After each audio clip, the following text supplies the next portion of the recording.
ಎಲ್ರಿಗೂ ನಮಸ್ಕಾರ. ಎಲ್ಲರೂ ಹೇಗಿದ್ದೀರಾ? ಇವತ್ತು ನಾನು ನಿಮ್ಮ ಜೊತೆ ಒಂದು ಪಡವಲಕಾಯಿಯಿಂದ ಗ್ರೇವಿನ ಹೇಗೆ ಮಾಡೋದು ಅಂತ ಹೇಳಿ ತೋರಿಸ್ಕೊಡ್ತಾ ಇದ್ದೀನಿ. ಪಡವಲಕಾಯಿ ಎಲ್ರಿಗೂ ಕೂಡ ಗೊತ್ತಿರೋ ಅಂಥ ತರಕಾರಿನೇ. ಅದನ್ನು ತುಂಬ ಜನ ಹಲವಾರು ರೀತಿಯಲ್ಲಿ ಪಲ್ಯ ಮಾಡ್ತಾನೆ ಇರ್ತಾರೆ. ಆದರೆ ಈ ರೀತಿ ಒಂದು ಗೊಜ್ಜನ್ನ ಮಾಡಿ ನೋಡಿ, ಕಡಲೆಬೇಳೆ ಎಲ್ಲನೂ ಹಾಕಿ, ಇದ್ರ ರುಚಿ ಮಾತ್ರ ತುಂಬ ಚೆನ್ನಾಗಿರುತ್ತೆ. ಇದು ಚಪಾತಿ ಜೊತೆಗೆ, ರೊಟ್ಟಿ ಜೊತೆಗಂತೂ ಕಾಂಬಿನೇಷನು ತುಂಬ ಚೆನ್ನಾಗಿರುತ್ತೆ. ಈ ಪಲ್ಯನ ತುಂಬ ಸುಲಭವಾಗಿ ಹೇಗೆ ಮಾಡ್ಕೊಳ್ಳೋದು ಅಂತ ಹೇಳಿ ನೋಡೋಣ.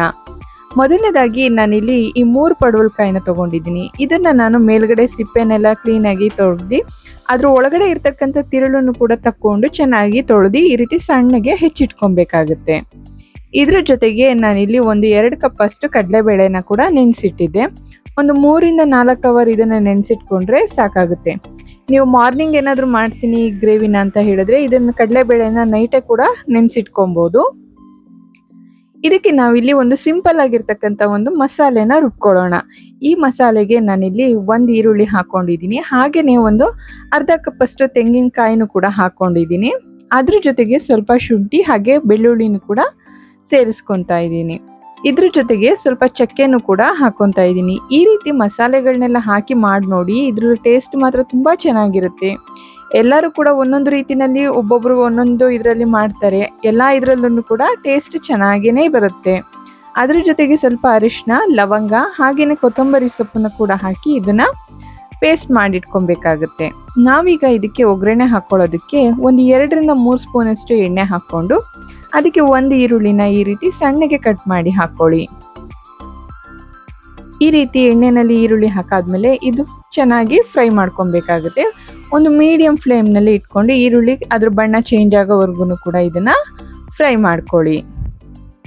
ನೋಡಿ, ಈ ರೀತಿ ಇದಕ್ಕೆ ಬಣ್ಣ ಚೇಂಜ್ ಆಗಿದ್ರೆ ಸಾಕಾಗುತ್ತೆ. ಈಗ ಇದಕ್ಕೆ ನಾವು ಏನು ನೆನೆಸಿಟ್ಟಿದ್ವಲ್ಲ ಕಡಲೆಬೇಳೆ, ಅದನ್ನು ಹಾಕೊಬೇಕು. ಈ ಕಡಲೆಬೇಳೆನ ಹಾಕಾದ್ಮೇಲೆ ಇದನ್ನು ಕೂಡ ಎಣ್ಣೆನಲ್ಲಿ ಒಂದು 10 ನಿಮಿಷನಾದರೂ ಚೆನ್ನಾಗಿ ಇದನ್ನು ಫ್ರೈ ಮಾಡ್ಕೊಬೇಕಾಗುತ್ತೆ. ಈ ರೀತಿ ಕಡಲೆಬೇಳೆ ಫ್ರೈ ಆದಮೇಲೆ ಇದಕ್ಕೆ ನಾವು ಏನು ಕಟ್ ಮಾಡಿ ಇಟ್ಕೊಂಡಿದ್ವಲ್ಲ ಪಡವಲಕಾಯಿ, ಅದನ್ನು ಕೂಡ ಈಗ ಇದಕ್ಕೆ ಸೇರಿಸ್ಕೊಬೇಕು. ಈ ರೀತಿ ಪಡವಲಕಾಯಿನೂ ಕೂಡ ಹಾಕಾದ್ಮೇಲೆ ಇದನ್ನು ಕೂಡ ಎಣ್ಣೆನಲ್ಲಿ ಚೆನ್ನಾಗಿ ಫ್ರೈ ಮಾಡ್ಕೊಬೇಕು.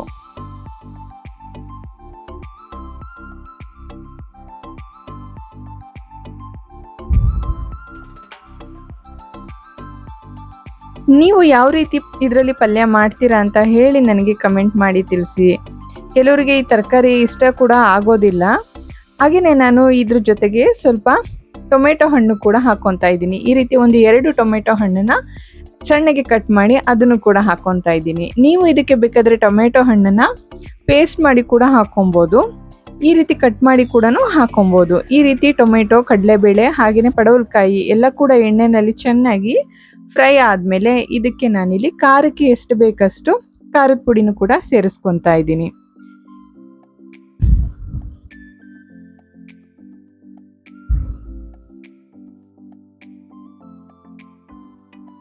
ಹಾಗೆ ಇದಕ್ಕೆ ಖಾರದ ಪುಡಿ ಹಾಕಾದ್ಮೇಲೆ ಇದಕ್ಕೆ ನಾನು ಒಂದು 2 ಲೋಟದಷ್ಟು ನೀರನ್ನು ಹಾಕಿ ಇದನ್ನು ಚೆನ್ನಾಗಿ ಬೇಯೋದಕ್ಕೆ ಬಿಡ್ತಾ ಇದ್ದೀನಿ.